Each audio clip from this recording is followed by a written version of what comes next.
ಅರೆ ಕಡಿಮೆ ಹಾಕು ಆದ್ರೆ ಅಸಲಿ ಹಾಕು. MDH ಕಾಶ್ಮೀರಿ ಕೆಂಪು ಮೆಣಸಿನ ಪೌಡರ್. MDH. ಯಾರೊಬ್ಬರು ಊಹಿಸಿರ್ಲಿಲ್ಲ, ಯಾರ ಕನಸು ಮನಸ್ಸಿನಲ್ಲೂ ಇಂಥದ್ದೊಂದು ದುರಂತದ ಸೂಚನೆ ಹೊಳೆದಿರ್ಲಿಕ್ಕಿಲ್ಲ. ಅಲ್ಲಿ ಸೇರಿದ್ದವರೆಲ್ಲರ ಗುರಿ ಒಂದೇ ಆಗಿತ್ತು, ಲಂಡನ್ ತಲುಪುವುದು. ಹೆಚ್ಚು ಕಡಿಮೆ 9 ಗಂಟೆ 50 ನಿಮಿಷಗಳ ಅವಧಿಯಲ್ಲೆಲ್ಲ ವಿಮಾನ ಲಂಡನ್ ತಲುಪುವುದರಲ್ಲಿತ್ತು.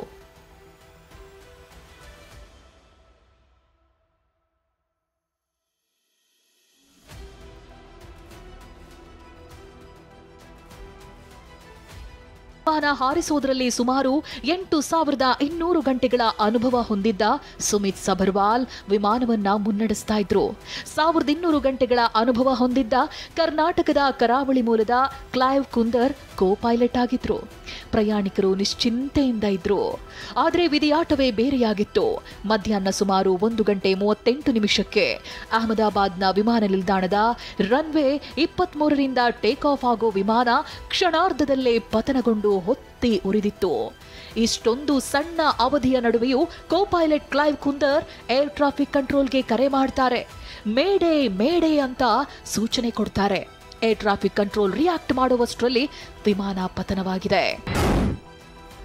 ಮಾತುಗಳೇ ಹೊರಡದ ತಂದೆಯ ಕಣ್ಣುಗಳಲ್ಲಿ ಕಂಬನಿ. ಇದು ದುರಂತಕ್ಕೀಡಾದ AI-171 ವಿಮಾನದ ಪೈಲಟ್ ಆಗಿದ್ದ ಸುಮಿತ್ ಸಬರ್ವಾಲ್ ಅವರ ಮುಂಬೈನ ನಿವಾಸ. ವಯಸ್ಸಾದ ಅಪ್ಪ, ಒಂದೇ ಒಂದು ಮಾತುಗಳು ಅವರ ಬಾಯಿಂದ ಹೊರಡುತ್ತಿಲ್ಲ. ಮಗನ ಸಾವಿನ ಸುದ್ದಿ ಅವರ ಕಣ್ಣುಗಳನ್ನೇ ಕರಗಿಸಿದೆ. ಅವರ ಕಣ್ಣುಗಳಿಂದ ನೀರು ಧಾರಾಕಾರವಾಗಿ ಸುರಿಯುತ್ತಿದೆ.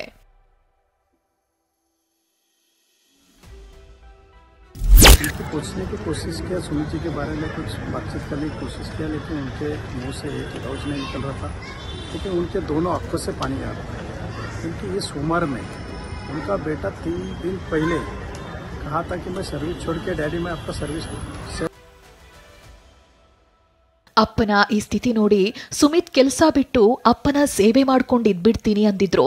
ಆದ್ರೆ ಇವತ್ತು ಅಪ್ಪ ಬದುಕಿರುವಾಗಲೇ ಸುಮಿತ್ ಇಹಲೋಕ ತ್ಯಜಿಸಿದ್ದಾರೆ. ತನ್ನ ನಂಬಿ ಬಂದವರ ಪ್ರಾಣ ಉಳಿಸುವ ಸರ್ವ ಪ್ರಯತ್ನದ ಬಳಿಕವೂ ಏನೂ ಮಾಡಲಾಗದ ಸುಮಿತ್ ತಾನು ಆ 241 ಪ್ರಯಾಣಿಕರ ಸಾಲಿನಲ್ಲಿ ಕರಗಿ ಹೋಗಿದ್ದಾರೆ. ಕನಸು ಕಂಗಳ ಗಗನಸಖಿ ರೋಶ್ನಿಯ ಅಂತಿಮ ಗಗನಯಾನ.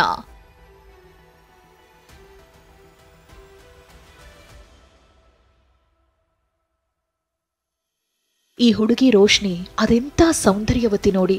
ಹೊಳೆಯೋ ಕಂಗಳು, ಸೌಂದರ್ಯದ ಗಣಿ ಇದ್ದ ಹಾಗಿದ್ದಾಳೆ. ಬದುಕಿಗೊಂದು ನಿರ್ದಿಷ್ಟ ಗುರಿ ಇಟ್ಟುಕೊಂಡಿದ್ದ ಹುಡುಗಿ ಕಷ್ಟದಿಂದ ಆ ಗುರಿಯನ್ನ ತಲುಪಿದ್ಲು. ಬದುಕು ದೊಡ್ಡದಿತ್ತು, ಆದರೆ ವಿಧಿ ಎಲ್ಲರನ್ನ ಈಕೆಯಿಂದ ಕಸಿದುಕೊಂಡಿದೆ. ಮುಂಬೈನ ಡೊಂಬಿವಲಿಯ ರೋಶ್ನಿ ಸೊಂಗರೆ ಏರ್ ಇಂಡಿಯಾ ವಿಮಾನದಲ್ಲಿ ಗಗನಸಖಿಯಾಗಿದ್ಲು. ವಿಮಾನ ದುರಂತದಲ್ಲಿ ಸಜೀವ ದಹನವಾಗಿದ್ದಾಳೆ. ಮನೆಗೆ ಆಧಾರವಾಗಿದ್ದ ಮಗಳ ಅಗಲಿಕೆ ಕುಟುಂಬಸ್ಥರನ್ನ ಕಣ್ಣೀರಲ್ಲಿ ಮುಳುಗಿಸಿದೆ. ಆಕಾಶವೇ ಆಗಿದ್ದ ಮಗಳ ಅಗಲಿಕೆ ಆಕಾಶವೇ ಕಳಚಿ ಬಿದ್ದಂತಾಗಿತ್ತು. ಮಗಳನ್ನ ನೆನೆದು ಕಣ್ಣೀರಿಡ್ತಿರೋ ಇವರು ವಿಮಾನ ದುರಂತದಲ್ಲಿ ಅಸು ನೀಗಿದ ಗಗನಸಖಿ ಗಂತೋಯ್ ಶರ್ಮಾಳ ತಾಯಿ. ಗಂತೋಯಿ ಅದೆಷ್ಟು ಚಂದ ಇದ್ದಾರೆ ನೋಡಿ. ಕನಸು ಕಂಗಳ ಈ ಹುಡುಗಿ ಮನೆಗೆ ಬರುವಾಗ್ಲೂ ಅಷ್ಟೇ ಹೇಳದೆ ಕೇಳದೆ ಬಂದು ಸರ್ಪ್ರೈಸ್ ಕೊಡ್ತಿದ್ದೋಳು. ಇತ್ತೀಚೆಗಷ್ಟೇ ತಂದೆಯ ಟ್ರೀಟ್ಮೆಂಟ್ಗೆ ಅಂತ ಬರುವಾಗ್ಲೂ ಅಷ್ಟೇ ಎಲ್ಲರನ್ನ ಸರ್ಪ್ರೈಸ್ ಮಾಡಿದ್ರು.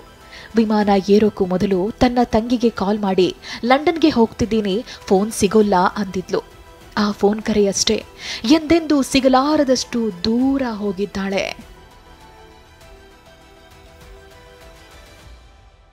ಲಕ್ಕಿ ನಂಬರ್ ದಿನವೇ ವಿಜಯ್ ರೂಪಾನಿ ಪಾಲಿಗೆ ಅನ್ಲಕ್. ವಿಜಯ್ ರೂಪಾನಿ ಗುಜರಾತ್ನ ಮಾಜಿ ಸಿಎಂ ವಿಜಯ್ ರೂಪಾನಿಗೆ 1206 ಅನ್ನೋದು ಕೇವಲ ಒಂದು ಸಂಖ್ಯೆಯಾಗಿರಲಿಲ್ಲ, ಬದಲಿಗೆ ನಂಬಿಕೆಯ ಸಂಕೇತವಾಗಿತ್ತು. ಅದನ್ನ ಅವರು ಅದೃಷ್ಟ ಅಂತಾನೆ ಭಾವಿಸಿದ್ರು. ತಾವು ಖರೀದಿ ಮಾಡಿದ ಮೊದಲ ಸ್ಕೂಟರ್ನಿಂದ ಕಾರ್ವರೆಗೆ ಎಲ್ಲಾ ವಾಹನಗಳ ಸಂಖ್ಯೆ 1206 ರಿಂದಲೇ ಪ್ರಾರಂಭ ಆಗ್ತಾ ಇತ್ತು. ಆದರೆ ಅದೇ ಸಂಖ್ಯೆ ಅವರಿಗೆ ಅಶುಭಕರವಾಗಿ ಪರಿಣಮಿಸಿದೆ. 2025ರ 12ನೇ ತಾರೀಕು 6ನೇ ತಿಂಗಳಾದ ಜೂನ್ನಲ್ಲಿ ಪತನವಾದ ವಿಮಾನದಲ್ಲಿ ವಿಜಯ್ ರೂಪಾನಿಯವರು ಕರಗಿ ಹೋಗಿದ್ದಾರೆ. ಕೊನೆಗೂ ಫಲಿಸಲೇ ಇಲ್ಲ ಡಾಕ್ಟರ್ ಆಗುವ ಕನಸು.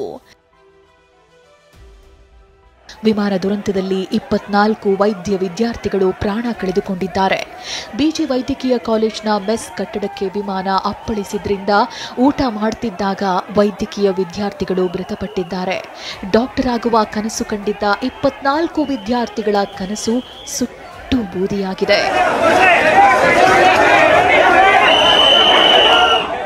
ಹೀಗೆ ವಿಮಾನ ದುರಂತವೊಂದು ನೂರಾರು ಜನರ ಕನಸುಗಳನ್ನೇ ಕಸಿದಿದೆ. ಅದೆಷ್ಟೋ ಕುಟುಂಬಗಳಲ್ಲಿ ಬರೀ ಕಣ್ಣೀರನ್ನಷ್ಟೇ ಉಳಿಸಿ ಹೋಗಿದೆ. Bureau report TV9.